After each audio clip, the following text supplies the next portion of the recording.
Zee 24 तास एक पाऊल पुढे।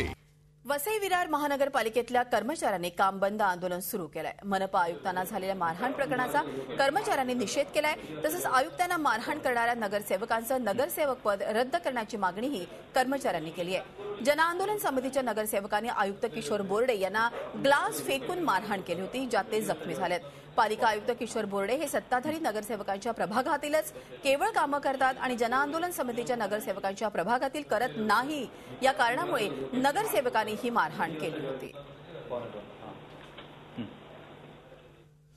आणि हप्ता मिळत नाही या कारणास्तव स्वतः नायब तहसीलदारांनाच वाळू माफियांकडून जाळून टाकण्याची धमकी मिळाल्याची खोटी फिर्याद दिल्याचा प्रकार अंमळनेरमध्ये घडलाय। अंमळनेरचे नायब तहसीलदार अशोक जगदे हे बोरी नदी पात्रात चोरटी वाहतूक रोखण्यासाठी गेले होते, मात्र त्यावेळी ते मद्यधुंद अवस्थेत असल्याचं सांगण्यात येत आहे। तर वाळूनं भरलेले 2 मोठे ट्रक त्यांनी पैसे देऊन सोडून दिल्याचा आरोप करण्यात आलाय।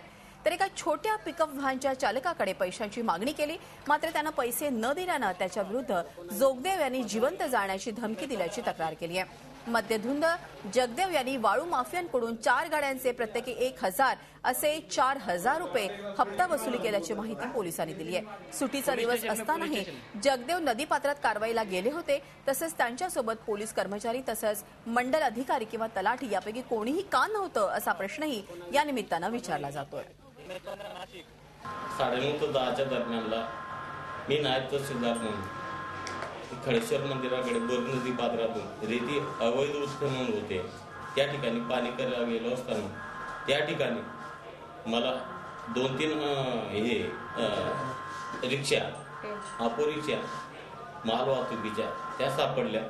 ऑटो चालक होते, त्यांनी मला रिक्षामध्ये बसून मला जाळण्याचा प्रयत्न केला। ते रिक्षा सुद्धा जाळण्याचा प्रयत्न केला आहे।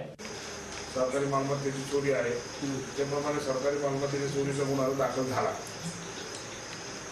त्याला विरोध केला, पकडायला गेले असता यांच्याशी उचल घातली किंवा अंगावर ठावणारा किंवा प्राणघातक हल्ला केला की नाही केला हे तपासामध्ये निष्पन्न होईल। झी 24 तास एक पाऊल पुढे।